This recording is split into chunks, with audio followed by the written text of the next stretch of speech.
Salam alaikum wa rahmatullah. Aujourd'hui, on va s'intéresser ensemble au verset 185 de la sourate Al-Baqarah, où Allah subhanahu wa ta'ala nous parle du jeûne du mois du Ramadan. Et puis à un moment donné dans ce verset, Dieu dit « Dieu tient ainsi à vous faciliter l'accomplissement de vos devoirs religieux et non à vous le rendre difficile. Yuridullahu bikumul yusr wa la yuridu bikumul usr. » Donc il veut al-yusr, la facilité, et il veut pas la difficulté. De quoi il s'agit dans ce verset? En fait, c'est par rapport à celui qui est en voyage, par exemple, pendant une journée ou plusieurs journées du mois du Ramadan. Dans ce cas-là, il a pas l'obligation de jeûner et il peut jeûner après le mois du Ramadan. Et il en est de même aussi pour celui qui est malade, il peut reporter les jours de jeûne manqués à après le mois du Ramadan. Et donc, cette facilité, elle est accordée par Allah subhanahu wa ta'ala. Et puis il y en a d'autres en vérité, même en dehors du jeûne du Ramadan, comme par exemple par rapport à la salat. Celui qui a des problèmes de santé, il ne prie pas debout, mais il peut prier assis. S'il ne peut pas prier assis, il peut même prier allongé, pour vous dire. S'il ne peut pas se prosterner, alors il peut faire une prosternation symbolique et ainsi de suite. Autant de facilités qui ont été accordées par Allah subhanahu wa ta'ala. Pareil par rapport aux ablutions.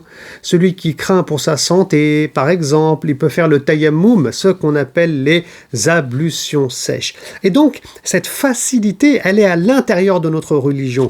Et c'est Allah subhanahu wa ta'ala, et ça c'est important, qui a prescrit cette facilité ou bien ces facilités dans le domaine du culte. Attention, c'est pas à nous d'inventer des facilités parce que nous, on est censé suivre Dieu et on n'est pas censé suivre nos passions.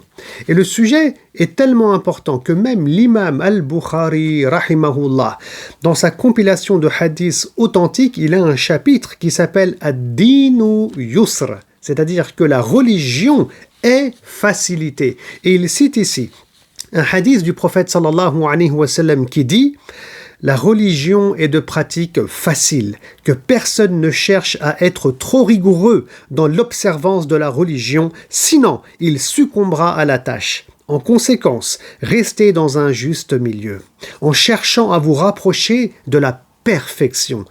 Ayez bon espoir et aidez-vous de la prière le matin, le soir et un peu aussi pendant la nuit. » Et donc, on doit cheminer vers Allah subhanahu wa ta'ala en étant dans ce juste milieu et on doit poser pierre après pierre pour se rapprocher d'Allah subhanahu wa ta'ala afin d'atteindre l'ihsan, c'est-à-dire l'excellence. Et ça, c'est un travail qui peut durer 10 ans, 20 ans, 50 ans. C'est un travail qu'on fait pendant toute notre vie.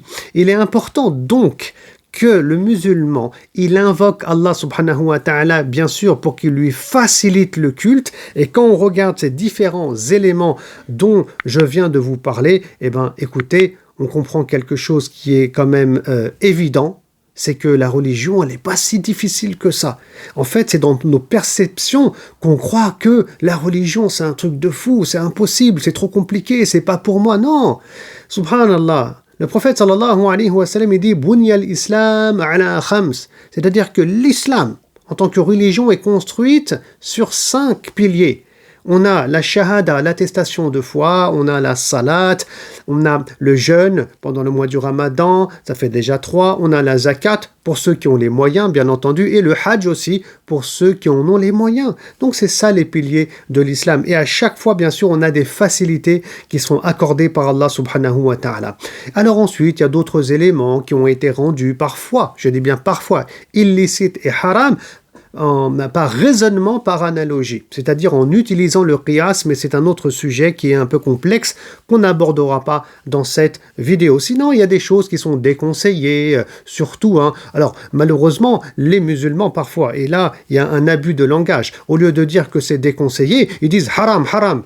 Et c'est ça aussi qui fait que les gens ensuite, ou les musulmans se disent « mais c'est un truc de fou, c'est trop compliqué pour moi, tout est haram en islam ». Non, en réalité, il n'y a pas tant de choses qui sont haram. Ce qui est haram est clair. Et ce qui est rendu haram par un raisonnement, par analogie, par exemple, à notre époque par rapport aux questions contemporaines, en général, c'est très clair. Le reste, en général, c'est déconseillé. Juste, c'est l'abus de langage des musulmans. Tombons pas dans ce piège-là. Et chacun se motive pour retourner vers Allah subhanahu wa ta'ala.